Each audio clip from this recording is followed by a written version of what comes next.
Well, in this chapter we get to talk about some of the strengths of Corel Draw, the import and export filters, the plethora of filters that are available, as well as version controls. And first I'd like to talk to you about something that's brand new to Corel Draw 12, and that is text encoding, or the code page.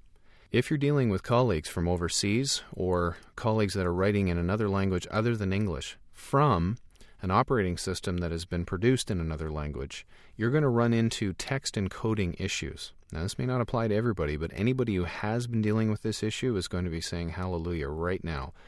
The text encoding is something that allows you to re-encode the text that you're importing into the proper language that you expect it to be coming from.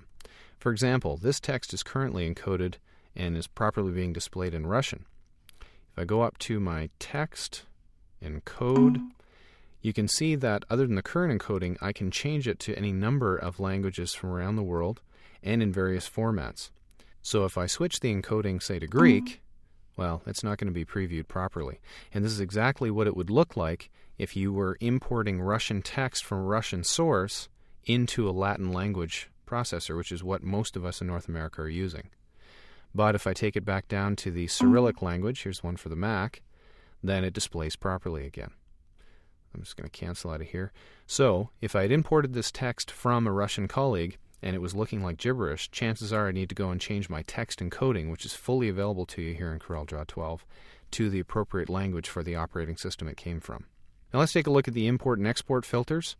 If I'm going to export this file, Corel Draw supports a huge list of export filters to various programs. We play well with everybody on the market.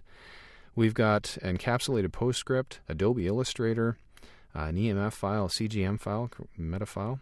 We export to SVG graphics, AutoCAD, big AutoCAD player, all kinds of bitmap formats, and a number of others. You can see we even support the major Office suites.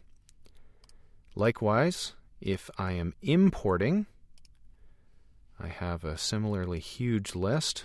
I can import beautifully from the other vector illustration packages out there, and Corel Draw, and AutoCAD. AutoCAD support inside of Corel Draw is a beautiful thing. You can do, from a vector illustration standpoint, when you're trying to create a visualization of your CAD drawings, you can do amazing things inside of Corel Draw. If you're not already using it, take a look. And again, we can import from a variety of sources. You can see there are just a ton of filters, places you can bring files into Corel Draw. As well, I'd like to show you versioning control.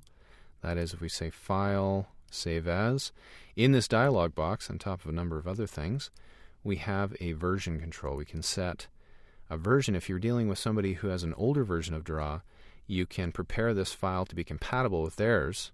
Obviously, if you save it in version 12, version 11 won't know how to deal with that file format, so you can save it in version 11, 10, 9, 8, etc., back to version 7.